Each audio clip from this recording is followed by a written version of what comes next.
এই মানুষগুলো ক্ষুধার যন্ত্রণায় মৃত্যুর মুখে ঢলে পড়ছিল। তখন খাবার তাদের সামনে থাকা সত্ত্বেও তারা কেউই খেতে পারছিল না, কারণ চামচগুলো এতটাই লম্বা ছিল যে কেউই খাবারকে নিজের মুখের সামনে আনতে পারছিল না। এই অন্ধকার দুনিয়াতে সব মানুষগুলোই খাবার খাওয়ার জন্য গোল হয়ে বসে থাকতো, আর মাঝখানে একটা খাম্বার উপরে তাদের জন্য গরম স্যুপ ভর্তি একটা বাটি রেখে দেওয়া হয়েছিল।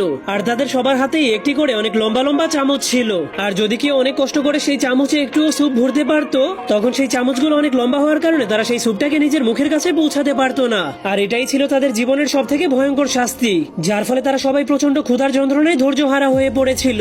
আর একটা লোক তো নিজে খেতে না পারার কারণে অন্য কাউকেও খেতে দিচ্ছিল না, যার ফলে একজন মহিলা তার কারণে সেখান থেকে পড়ে যেতে যেতেও বেঁচে যায়। কিন্তু এরপর সেই মহিলাটা উঠতে গেলেই একজন বৃদ্ধ লোকের সাথে ধাক্কা খেয়ে যায়, যার ফলে তার চামচে থাকা গরম স্যুপগুলো একটা ছেলের গায়ের উপরে গিয়ে পড়ে যায়। এই জন্য ছেলেটা অনেক রেগে সেই বৃদ্ধ লোকের চামচটাকে ভেঙে ফেলে, যার কারণে সেই বৃদ্ধ লোকটার খাবার খাওয়ার শেষ আশাটাও নষ্ট হয়ে যায়। যা দেখার পর একজন বৃদ্ধ মহিলা তার কষ্ট সইতে না পেরে নিজের লম্বা চামচ দিয়ে তাকে খাবার খাওয়াতে শুরু করে, যা দেখার পর সবাই অনেক অবাক হয়ে যায়। তখন বৃদ্ধ মহিলা সেই বৃদ্ধ লোকটাকে তার কাঁপতে থাকা হাতগুলো দিয়ে খাবার খাওয়ানোর চেষ্টা করছিল, যা দেখার পর তারা সবাই বুঝতে পারে তারা একজন আরেকজনের সাহায্য ছাড়া কখনোই খাবার খেতে পারবে না। এজন্য তারা একজন আরেকজনকে সাহায্য করে স্যুপ খাওয়াতে শুরু করে। কিন্তু সেই বৃদ্ধ লোকটা স্যুপ খাওয়ার পরেই তার শরীরটা আলোর মতো চকচক করতে শুরু করে দেয়। এরপর তারা সবাই স্যুপ খাওয়ার পর তাদের সবার শরীরের রূপ ধীরে ধীরে পরিবর্তন হতে শুরু করে, যার ফলে সেই অন্ধকার দুনিয়াটা ধীরে ধীরে অনেক সুন্দর একটা দুনিয়াতে পরিণত হয়ে যায়।